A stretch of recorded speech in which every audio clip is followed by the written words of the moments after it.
Igeret Tchouva, Perek Aleph, nous prenons la page Tzadik Aleph, Amoud Aleph, 6e ligne, Zéouikar Perouch Lachon Tchouva. L'Admour Zaken a commencé à expliquer que faire Tchouva, ça ne veut pas dire jeûner, se mortifier ou donner la tzedaka. Faire Tchouva, ça veut dire essentiellement prendre la décision à l'avenir de ne plus désobéir. Parce que la Tchouva n'est pas tournée vers la réparation du passé, le tikkun du passé, mais vers les bonnes décisions que je vais prendre pour l'avenir. Et ces bonnes décisions à venir seront aussi fermes et résolues que mes regrets seront sincères et profonds. Si je ne regrette qu'à moitié ou aux trois quarts, mes décisions ne seront pas définitives, fermes et résolues. L'essence de la tchouva consiste à changer de cap, changer de direction. Ce changement de direction peut se faire en un instant, même s'il faudra ensuite continuer à avancer dans cette nouvelle direction.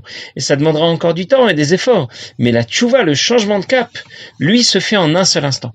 En d'autres mots, la tchouva se fait en un instant, mais la shlemout de la tchouva, l'achèvement de la tchouva, va demander un peu plus de temps.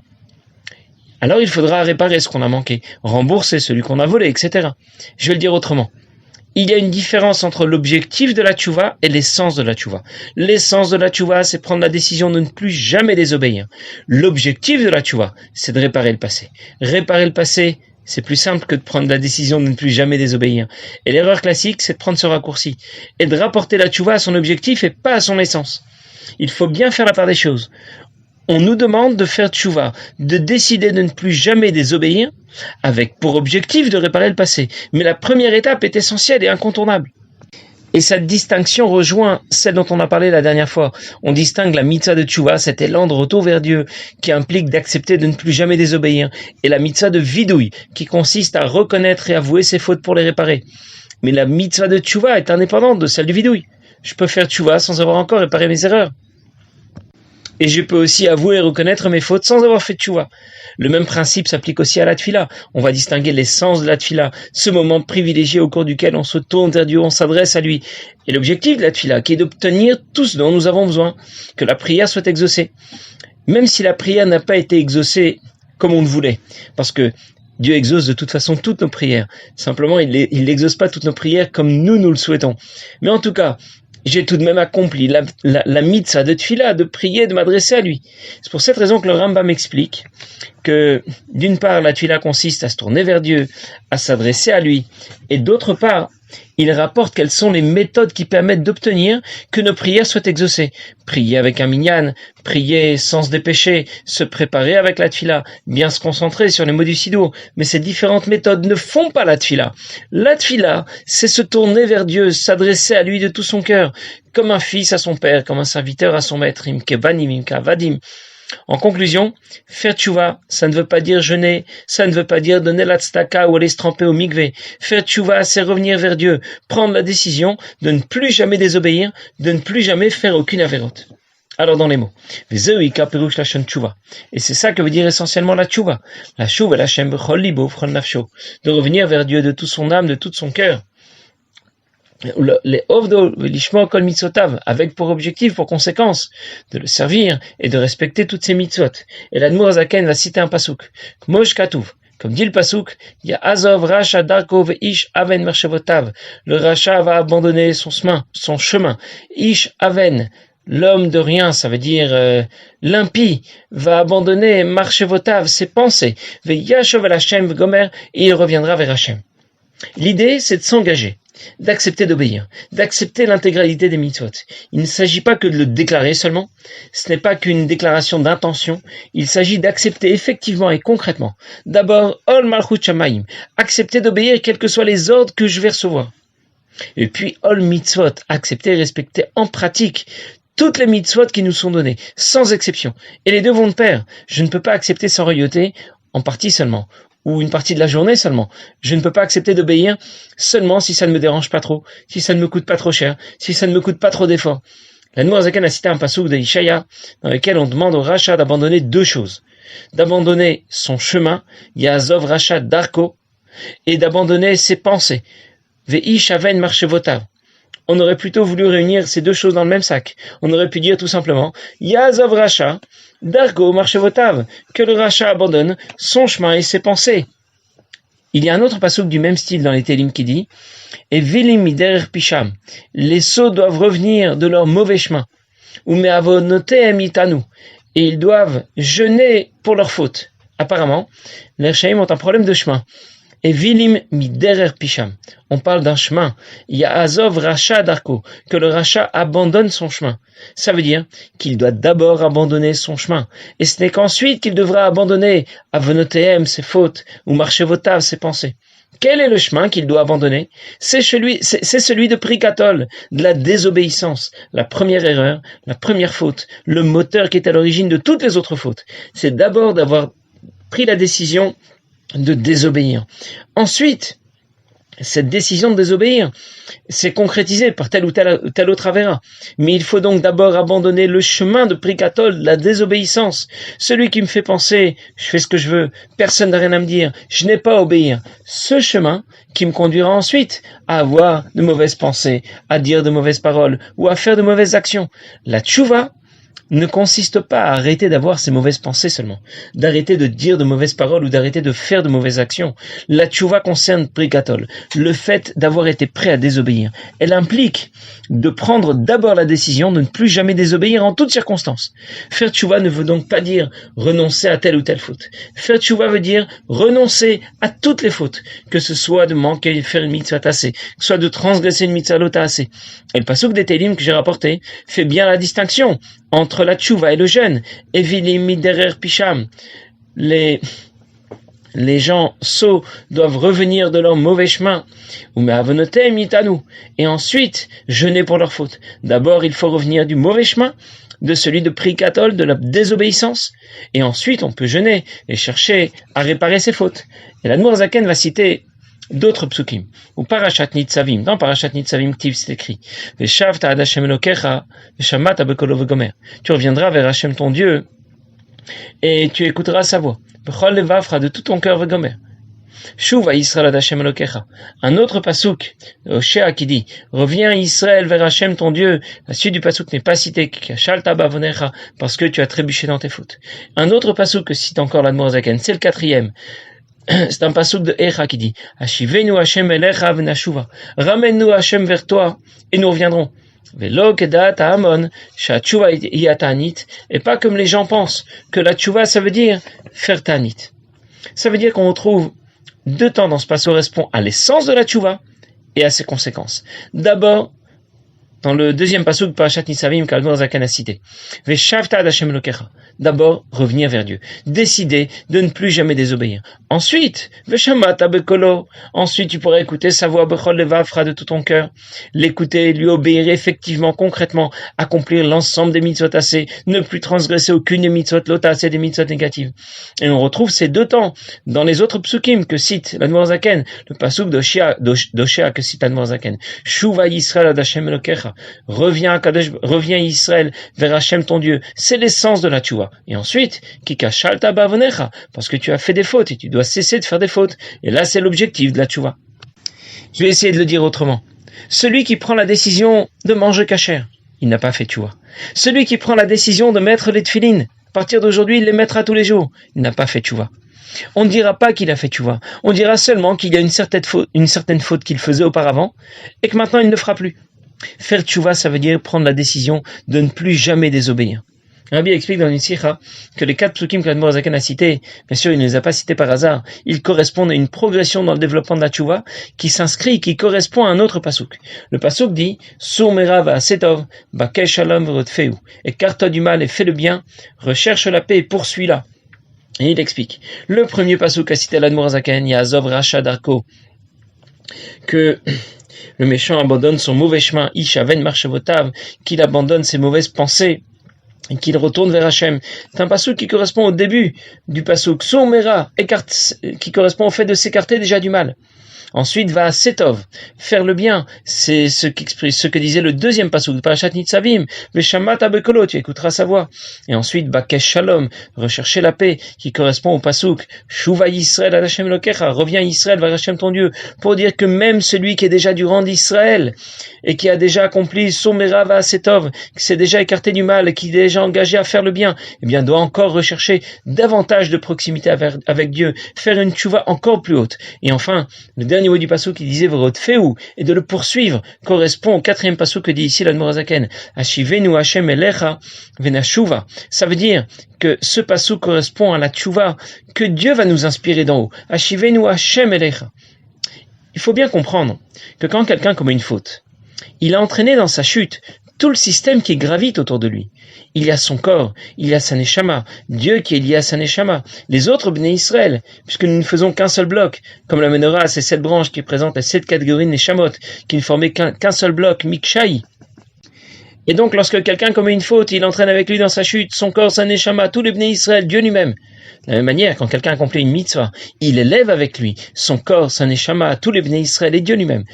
Nous avions déjà parlé une autre fois de la correspondance qui existe entre les 4 lettres du nom de Dieu, et d'une part, et le corps et la neshama d'autre part. Pour la neshama, on distinguait le yud, qui correspond à chorma, la première idée que l'on peut avoir, la première des facultés de l'âme. Le he, qui correspond à cette idée une fois qu'elle s'est développée, comme la lettre he, qui est un peu plus large que la lettre yud, et qui correspond à la faculté que l'on a appelée bina, la compréhension. Le vav, qui correspond aux 6 midot, les sentiments de notre cœur, qui s'organisent en 6 catégories, et enfin le dernier hé qui correspond à la concrétisation de ses émotions en pensée, en parole et en action. Pour le corps, on avait associé la tête au yud, puisque c'est la plus petite lettre qui ressemble un peu à un yud, le vav au corps et les 2 hé aux 2 mains. Pour dire que lorsque quelqu'un commet une faute, il a affecté son corps, il a affecté sa neshama, mais son corps et sa neshama dans lesquels je retrouve les 4 lettres du nom de Dieu. En d'autres mots, il a provoqué une catastrophe dans tout le système, jusqu'aux 4 lettres du nom de Dieu. Et c'est pour cette raison que l'Admor HaZaken cite 4 psukim qui font allusion aux conséquences de ses fautes, jusqu'aux 4 lettres du nom de Dieu. Le premier pasuk dit Ya'azov Rasha Darko Vishaven Marchevotav Yashov al Hashem, que le Rasha abandonne son chemin, que l'impie abandonne ses mauvaises pensées, qu'il retourne vers Hashem. On parle de s'écarter en pensée, en parole, en action de son mauvais chemin. Et Marshava Dibur et Maaseh, c'est ce qu'on a associé à la dernière lettre He du Shem Hashem. Le deuxième passou qui dit Veshavta ad Hashem Elokecha veshamata b'kolo b'chol levavcha, tu reviendras vers Hashem vers Hashem ton Dieu de tout ton cœur. Et c'est un passou qui parle de revenir vers Hashem de tout notre cœur, le cœur qui est l'endroit où se développent nos midot, les 6 midot, qui correspondent donc à la lettre Vav du Shem Hashem. Et le rabbi, dans cette même sikha, fait la relation qu'il y a entre le 3e pasouk, Shuva Yisrael ad Hashem Elokecha, le 4e pasouk, Hashivenu Hashem Elecha, et les 2 autres lettres du nom de Dieu. Mais tout cela pour nous dire, ce qu'il faut bien comprendre, c'est que lorsque quelqu'un commet une faute, il affecte l'ensemble d'un système, jusqu'aux 4 lettres du nom de Dieu.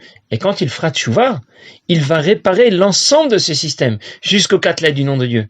D'ailleurs, le pasouk Veshavta ad Hashem Elokecha veshamata b'kolo, c'est un pasouk qui est aussi rapporté dans Parashat Vatranan. Mais dans Parashat Vatranan, c'est rapporté sous la forme d'un récit de ce qui arrivera lorsque les Bnei Israël vont mal se comporter et que Dieu va vouloir les punir. Alors ils reviendront vers HaKadosh Baruch Hu. L'Admor HaZaken a préféré rapporter ce même pasouk et il cite Parashat Nitzavim, parce que l'Admor HaZaken a vraiment besoin de citer la référence de ce pasouk, parce que lorsqu'il cite la référence de ce pasouk dans Parashat Nitzavim, c'est parce que dans Parashat Nitzavim, la tchouva est présentée non pas comme un récit, comme dans Parashat Vatranan, mais comme une mitzvah. Parce que, pour te dire que lorsqu'Hachem nous donne l'ordre de faire tchouva, il nous en donne aussi les moyens, comme chaque fois qu'il nous donne l'ordre d'accomplir une mitzvah. Ça veut dire qu'il ne faut pas croire que l'Admor HaZaken a placé la barre trop haut, que le projet de tchouva est hors de portée pour nous. Quoi? Prendre la décision de ne plus jamais désobéir? Vraiment jamais. Je peux essayer un jour, 1 heure, 1 semaine, et encore, je sais même pas si c'est possible. C'est pour cette raison qu'il cite clairement Pasouk de Parashat Nitzavim qui présente la tchouva comme une mitzvah, pour nous dire que lorsqu'Hachem nous demande de faire tchouva, il nous en donne les moyens. On ne demande pas à un maçon de construire un pavillon avec une pelle et un seau de bac à sable. On lui fournit tous les outils et tous les matériaux dont il va avoir besoin. Si Hachem nous demande de faire une tchouva, comme celle-là, c'est que c'est possible. Et c'est qu'il nous en donne les moyens. Dans l'épisode des explorateurs, Caleb s'adresse aux Bnei Israël et il leur dit si Hachem nous demandait de construire des échelles et de monter au ciel, on y arriverait. Parce qu'Hachem ne nous demandera jamais de faire quelque chose si on n'était pas capable de le faire. Un jour, il y a un des secrétaires du rabbi qui a proposé au rabbi tel ou tel takana. L'histoire ne raconte pas de quoi il s'agissait. Takana du rabbi, c'est par exemple étudier le Rambam, faire tel ou tel mifza, telle ou telle campagne des mitzvot. Et donc il y a un des secrétaires du rabbi qui a fait une proposition au rabbi. Peut-être qu'on pourrait demander au chassidim de faire telle et telle chose.